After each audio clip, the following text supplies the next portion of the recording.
What's going on, Exploders? Welcome back to the channel. Today I'm messing around with my helmet again. You might have seen this thing before when I added a suspension system to it.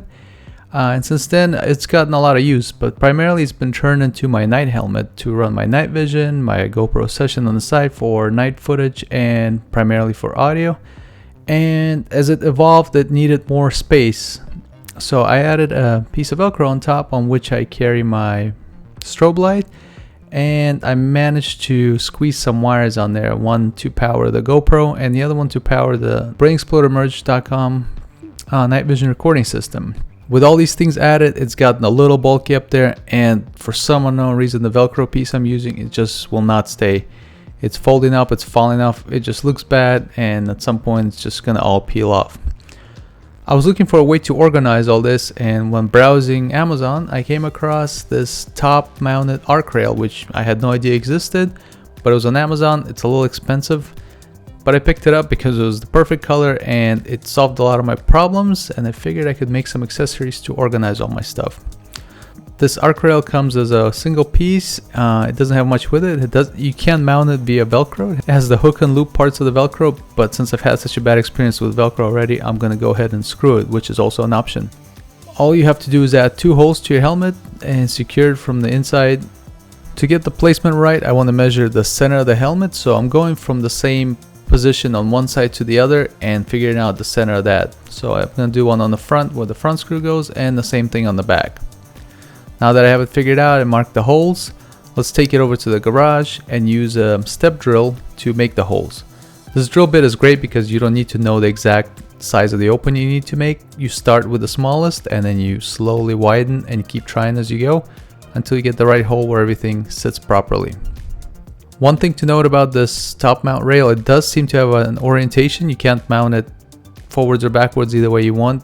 When you lay it down, you'll see one way it contours the surface of the helmet properly, and the other way it's a little offset, it's a little crooked, so make sure you figure out which side sits better against the helmet before you screw it down. I'm also adding a little bit of Loctite to the screws to keep them semi-permanently affixed, and there won't be any surprises. Alright, now that the rail's on here, I now can make some 3D printed accessories to make it work for me. Now what I need to do is mount the strobe light on it, and then organize the wires so they're not dangling around and it just looks clean. The way I figured I would do the strobe light, my original idea was to add an arc rail adapter to the bottom of it and then I could just slide it in the track and keep it there.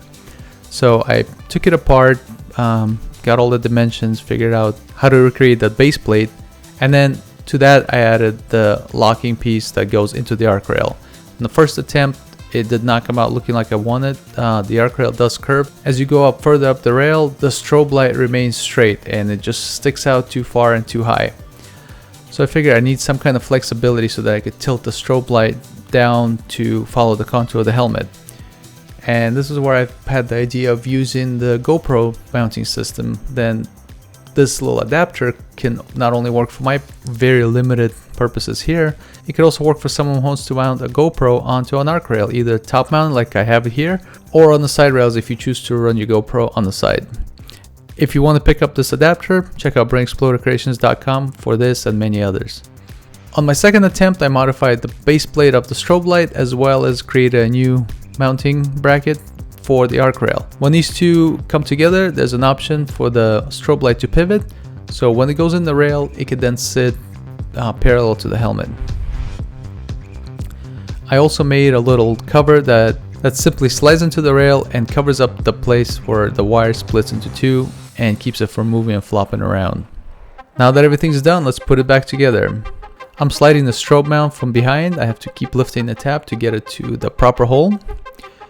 Once that's secured, I could tilt the strobe down now and lock the screw. I'm not using the GoPro arm, even though you can, because I don't need adjustability.